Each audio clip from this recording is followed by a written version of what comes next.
Some people may find cooking over a single burner backcountry stove a little intimidating. You're using explosive fuel, there's open flames. So we're going to break down the using of single burner backcountry stoves into a series of very manageable steps of setup and lighting and takedown afterwards, as well as the safety procedures surrounding them. So let's start with the safety procedures. So first of all, you need to put your cooking area in a location that is not going to light the forest on fire. So it needs to be a durable area like we have here on rock and dirt. We're beside a water source, which is very handy because you're going to be using water for cooking. You also want to designate your cooking area so you don't have lots of traffic moving through that area. So you may do that by laying out some logs, pine cones, rocks, whatever it is, to make sure people know that that's an area that they should be careful when they are in there. If you are cooking or in the cook area, make sure you're wearing closed-toe shoes like hiking boots or waterproof hiking shoes to avoid any problems with boiling water spills. The other hazards surrounding backcountry cooking are carbon monoxide. So we want to make sure we're cooking in an open area or in a very well ventilated area. So not using your stove inside your tent, for example. We also want to be thinking about open flames and flare-ups. So we want to not lean over our stove when it's in operation or when it's starting. So if we follow those pretty simple safety procedures, the cooking over a single burner stove actually becomes quite safe.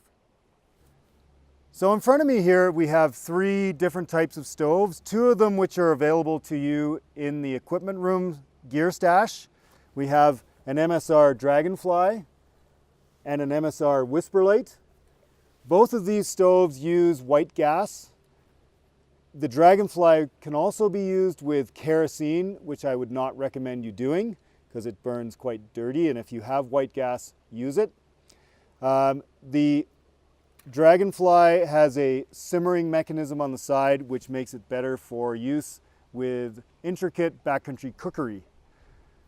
Over here on your left we have a isobutane stove, which is essentially a pressurized canister which you screw a burner to the top of, and because it's already pressurized, all you have to do to turn this stove on is turn the valve to the on position and light the stove with the lighter, and you have a burn immediately.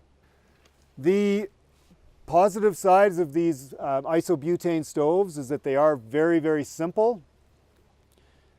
They simmer incredibly well as a result. The downfall is they're quite complicated in the sense that if something does go wrong with them, you can't really fix it. It's like having a new sports car. Whereas these stoves here, they're sort of like owning a 1970s Ford station wagon. You're probably going to be able to fix it yourself if something goes wrong. These are very popular for summer use, these isobutane stoves, because they work very well in warm temperatures. They don't work well in cold and windy conditions though, which is where these stoves excel as a year-round alternative for backcountry cooking.